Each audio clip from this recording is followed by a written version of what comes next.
आशा करता हूँ आप सब बहुत अच्छे होंगे। मेरा नाम है सिद्धांत अग्निहोत्री। स्टडी ग्लोस पे आपका बहुत बहुत स्वागत है। दोस्तों, आज हम बहुत ही इंपॉर्टेंट टॉपिक की बात करेंगे कि क्या वाकई में भारत अमेरिका पर भरोसा कर सकता है। जिस तरीके से अमेरिका जो बोल रहा है, क्या हम इनके ऊपर भरोसा कर सकते हैं कि ये हमारा साथ देंगे। अभी अमेरिका काफ़ी बोल रहा है कि हम साथ हैं तुम्हारे। न्यूयॉर्क टाइम्स को स्कूलिंग कर दी कि क्या ये मिलिटेंट अटैक, क्या क्या भैया बोलो, टेररिस्ट ने मारा है, आतंकवादी ने मारा है। और कुछ भारत में ऐसे लोग भी हैं जो सपोर्ट कर रहे हैं थोड़ा बहुत।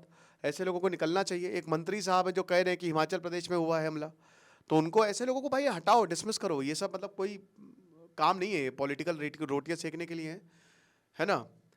तो हालांकि पूरा इंडिया यूनाइट है, लेकिन फिर भी देखना पड़ेगा। तो बात ये है कि क्या अमेरिका का, जैसे अभी इसराइल का कल एक एयरफोर्स प्लेन आया, तो कहा जा रहा था कि इसराइल जो है कुछ खुफिया हथियार देके गया है। मुझे नहीं पता तो वो दे के गया है नहीं गया है अभी कोई ऐसी। लेकिन हाँ, इसराइल ने पहले भी पेशकश की है कि हम भी आतंकवाद से ग्रसित है, तुम भी आतंकवाद से ग्रसित हो, तो मिलकर मुकाबला करते हैं, क्या प्रॉब्लम है। तो हो भी सकता है। और अमेरिका का तो सीधा ये कहना है कि हम बिल्कुल भारत के साथ खड़े हुए हैं। और अभी डोनाल्ड ट्रंप ने बोला है कि भारत और पाकिस्तान मिलके इस इशू को सुलझा लेंगे। समझ नहीं आ रहा है। जेडी वैंस अभी 4 डे के विजिट पे थे और जेडी वैंस ने भी ये इंश्योर किया है कि देखिए हम आपके साथ हैं और हम जो है आपकी मदद करेंगे। और हम, आप ढूंढिए आतंकवादी को, तो हम आएंगे आपके साथ और मदद करेंगे। तो फुल सपोर्ट है हमारा आपके लिए, नरेंद्र मोदी। और ये पूरा अमेरिका इस समय जो है वो काउंटर टेररिज्म यूनिट चलाने के लिए, ऑपरेशन चलाने के लिए तैयार है। लेकिन दोस्तों, हम अमेरिका पे भरोसा नहीं कर सकते। ये स्टेटमेंट आपको बहुत अच्छे लग रहे होंगे, है ना। एक ग्रीन लाइट है कि हाँ मारो इन सबको। इंडियन रिटालिएशन अगर तुम करते भी हो, इंडिया अगर रिटालिएट करता भी है, अगर बॉर्डर पार पाकिस्तान को मारता भी है, तो हम कुछ भी नहीं बोलेंगे, ये हमारा वादा है। लेकिन दोस्तों, अगर आप ध्यान से देखो ना, तो इसमें अमेरिका की भी चाल हो सकती है। देखिए, मिलिट्री रिटालिएशन जो है उसमें रिस्क ऑफ एस्केलेशन है, ये हम सबको पता है। भाई 2019 पुलवामा बालाकोट स्टैंड ऑफ, भले ही इंडिया पाकिस्तान भिड़ गए थे और ये युद्ध में जाने वाला था, बट यहां पे बताते हैं कि अमेरिका ने हस्तक्षेप किया। जब भी भारत और पाकिस्तान में युद्ध हुआ है, तो अमेरिका बीच में आया है और उसने मध्यस्थता करवाई है। अब अगर आप अमेरिका और पाकिस्तान के रिलेशन को देखें तो अभी बहुत खराब हुए हैं, लेकिन पहले अमेरिका ने ही पाकिस्तान को बहुत सपोर्ट दिया। इनके खुद डिफेंस मिनिस्टर ने बोला ना, ख्वाजा आसिफ, उन्होंने तो ये ऑन कैमरा एक्सेप्ट किया है कि हम तो ब्रिटेन और अमेरिका के लिए 30 सालों से आतंकवाद को सपोर्ट कर रहे हैं। ऑन कैमरा उन्होंने एक्सेप्ट किया है। तो जाहिर सी बात है कि जो पाकिस्तान है ना, अमेरिका ने पाकिस्तान को बहुत पैसे दिए हैं, क्योंकि अमेरिका को लग रहा था पाकिस्तान एक ज़्यादा स्टेबल नेशन है और भारत थोड़ा रशिया की तरफ झुका है, तो बैलेंस ऑफ पावर के लिए पाकिस्तान को बढ़ाओ। बट वो अमेरिका की चाल चली नहीं, ठीक है ना। 1965 तक अमेरिका ने खूब सपोर्ट किया। 1971 में भी भैया जो निक्सन है, वो तो आप मान के चलिए कि पूरे ही पाकिस्तान के साथ हो गए थे। उन्होंने इंदिरा गांधी को पता नहीं क्या क्या बोल दिया था, ठीक है, कि हम तुम्हारा साथ नहीं देंगे। वो तो यहाँ पे रशिया हमारे साथ था। सोवियत ने उठा के जो फ्रेंडशिप ट्रीटी हमने साइन की थी कि अपना जो एयरक्राफ्ट कैरियर इधर, तब कुछ नहीं किया था अमेरिका ने, वरना वो तो पूरा साथ था पाकिस्तान। और पाकिस्तान का यही है कि जब भी उसके पास मुसीबत आएगी ना, वो हमेशा अंकल सैम की तरफ भागता है, अमेरिका की तरफ भागता है, भागेगा अमेरिका की तरफ कि हमको बचा लो, हमको बचा लो। कारगिल वॉर में भी यही हुआ। कारगिल वॉर में भी वो अमेरिका की तरफ भागा 1965 में, 1971 में। हालांकि 1971 में वो दांव काम नहीं आया और अमेरिका पाकिस्तान को बचाता भी है। आपको यह भी बता दूं, अभी पाकिस्तान से रिश्ते बहुत खराब इसलिए हैं क्योंकि ओसामा बिन लादेन पाकिस्तान में मिला, आतंकवाद पाकिस्तान में मिला, है ना। तो इसलिए अमेरिका के हक में है। लेकिन फिर भी दोस्तों, आपको बता दूं कि इस्लामिक स्टेट खुरासन के लिए अमेरिका को पाकिस्तान की जरूरत है। अमेरिका ने पाकिस्तान को भी हथियार दिए हुए हैं। F-15 X-16 जो है वो हालांकि बहुत पुराने हैं, 1980s के, बहुत पुरानी तकनीक है, लेकिन वो अमेरिका के पास है, वो पाकिस्तान के पास है, जो अमेरिका ने दिया है। तो अमेरिका जो है ना, वो बैलेंस ऑफ पावर की तरफ जाता है और आप भी बैलेंस ऑफ पावर कर सकते हैं अपनी लाइफ में हमारे चाणक्य नीति और पर्सनैलिटी डेवलपमेंट कोर्स के साथ। Today is the last day. तो शानदार कोर्स 500 रुपए का आप अवेल कर सकते हैं। तो अब अमेरिका ने हिस्टोरिकली, जैसा कि मैंने बताया, इंटरवीन किया है। फॉर्मर सेक्रेटरी माइक पोम्पियो ने बोला था 2023 के मेमोइर में कि बालाकोट के बाद भी हम बैठे थे, वरना ये और ज्यादा एस्केलेट हो जाता, क्योंकि इसके बहुत कैटास्ट्रोफिक आउटकम होते। देखिए, अभी रशिया यूक्रेन में जो वॉर चल रही, Ukraine is not a nuclear state, Palestine is not a nuclear state, but Pakistan is a nuclear state. तो रिस्क ऑफ एस्केलेशन जो है इसलिए बहुत ज्यादा बढ़ जाता है। कोई भी नहीं चाहेगा कि भारत और पाकिस्तान जंग में चले जाए, लेकिन भारत तो मारेगा, मारना चाहिए। क्योंकि ये न्यूक्लियर के नाम पे कुछ करेंगे नहीं। और न्यूक्लियर दोस्तों मैं आपको बता दूं कभी नहीं चलाएंगे, इनकी औकात ही नहीं चलाने की। क्योंकि अगर ये चलाएंगे तो इनको अपने बंगले, जो आर्मी चीफ है ना, इनको अपने बंगले देने पड़ेंगे, अपनी जमीन देनी पड़ेगी, सब देना पड़ेगा।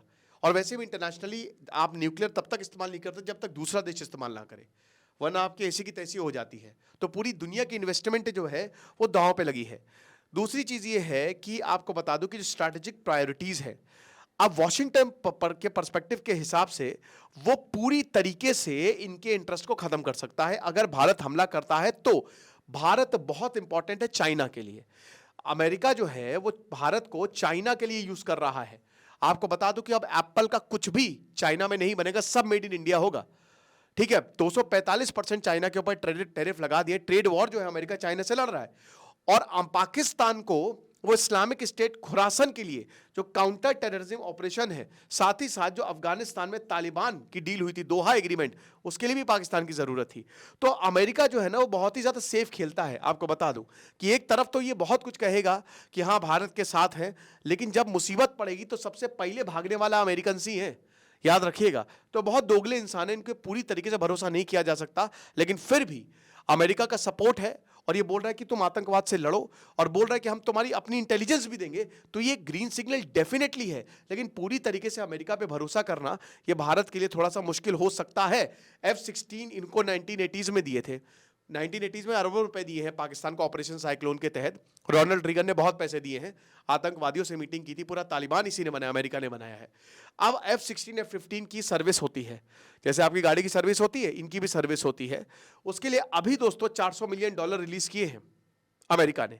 आपको बता दूं तो भारत को लेकर बहुत ही सिंपैथेटिक है, लेकिन स्ट्रैटेजिक लेवरेज अमेरिका कभी भी नहीं छोड़ेगा। और 2008 का जो मुंबई अटैक था, काउंटर टेररिज्म ऑपरेशन रहे हैं बहुत इंपॉर्टेंट, और अमेरिका और पाकिस्तान, अमेरिका और भारत ने साथ में किए हैं। लेकिन हमको यह भी भूलना चाहिए कि इसका जो मेन आरोपी था डेविड हेडली, उसको अभी तक भारत नहीं भेजा। क्यों? क्योंकि उसको पता है कि अगर डेविड हेडली को भेजेंगे तो पाकिस्तान का नकाब हट जाएगा पूरी तरीके से दुनिया के सामने। वैसे तो एक्सपोज है, ये ऑफिशियली एक्सपोज हो जाएगा, और अगर ऐसा हुआ तो प्रॉब्लम हो सकती है हमारे लिए, क्योंकि भारत हमला कर सकता है या भारत इसको पूरी दुनिया में उठा सकता है, पाकिस्तान आइसोलेट हो सकता है।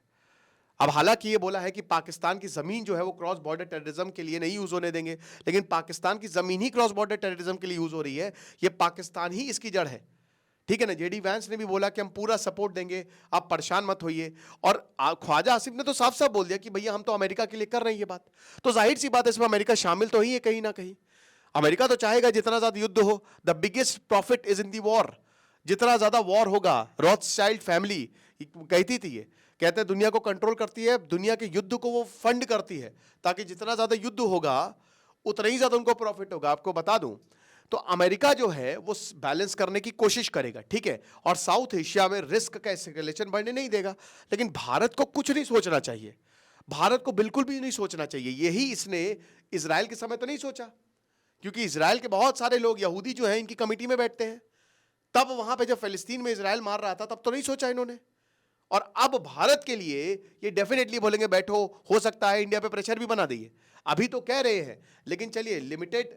अब जैसे उरी में हुआ, उरी में किसी ने कुछ नहीं बोला, 40 मरे, बालाकोट में 200 मरे, उसके ज्यादा एस्केलेट नहीं हो पाया। अब क्योंकि अमेरिका हमेशा से मध्यस्थता कहता है कि नहीं नहीं इसके ज्यादा एस्केलेट ना करो, लेकिन अब हुआ क्या, क्या मिला हमको? फिर से आतंकवादी हमला हुआ ना, लगातार हुआ। तो इस बार ऐसी ध्वस्त करो ना पाकिस्तान की, ऐसी की तैसी करो कि क्या बताएं। दिखाओ इनको, तनुज की फोटो दिखाओ, छोटा सा 9 साल का बच्चा, उसके सामने उसके पिता को मार दिया। उनकी मम्मी बता रही है कि हंस रहे थे ये लोग, ये मेरे पति को मार रहे थे, हंस रहे थे। जो टेकी था, जो बैंगलोर का टेकी था, है ना, फ्लोरिडा बेस्ड टेकी, 3 साल का बच्चा था, बिट्टन, क्या नाम था उसका, बिट्टन अधिकारी। तो उनकी वाइफ सुजाता बताती हैं कि उन्होंने बोला कि बेटा स्ट्रांग रहो। पहले बाहर गोलियों की आवाज सुनाई दी, हमको लगा कि शायद कुछ फायर क्रैकर्स बज रहे हैं या शायद चिड़ियों को भगाया जा रहा है, लेकिन बहुत तेज हो गए। और फिर हमने देखा एक एक करके लाशें गिर रही हैं, आदमी गिर रहे हैं। फिर उसने मुझसे बोला कि बेटा स्ट्रांग रहो, तुमको स्ट्रांग रहना है, मैं हूं तुम्हारे साथ। एकदम से एक आतंकवादी आता है हंसते हुए, और उसके बाद बोला यहां पे कि मेरा 3 साल का बच्चा 3 गोली मारता है। देख लीजिए जाके लेफ्टिनेंट नारवाल के पिताजी कैसे। एक तो ये मीडिया क्या कर रहा है यार, हटाओ, मतलब ये सब चीजें क्यों कैप्चर कर रहे हो यार? किसी के पर्सनल मूवमेंट है, लेकिन यहां पूरा मीडिया चल रहा है, वहां पे वो एकदम दृढ़ थे उनके पिताजी, लेकिन आखिरी में अस्थियां बहाते वक्त वो पूरी तरीके से रोने लगे। ऐसी भयावह तस्वीरें, ये जो 2 कौड़ी का देश है, सुअर जो बैठे हुए हैं ना यहां पे, मुजरा करवाएंगे इनसे, समझ लीजिए, नाचेंगे ये। तो ये अमेरिका की कुछ सुननी नहीं चाहिए, ठीक है ना। अमेरिका से बोल देना चाहिए कि आप अपना काम करिए, हमको मत सिखाइए, क्योंकि तुम तो घुस गए थे 9/11 में, तब तो तुमने किसी से नहीं पूछा था, तुम तो घुस गए थे ना तालिबान में, कि 20 साल तक घुसे रहे, तुम्हारे इंटरेस्ट में तो ठीक है। तो वही बता रहे कि भारत को वही करना चाहिए जो उसको सही लगता है, और सीधा बोल दे, भारत भी अब सीधा बोल दे। नरेंद्र मोदी को स्टेटमेंट देना चाहिए कि आतंकवाद के खिलाफ जंग है, या तो आप हमारे साथ हो या आप हमारे खिलाफ हो, जैसा कि जॉर्ज डब्ल्यू बुश ने बोला था, है ना। तो बस खत्म बात। खुश रहिए, पढ़ते रहिए। दिस इज सिद्धांत अग्निहोत्री साइनिंग ऑफ।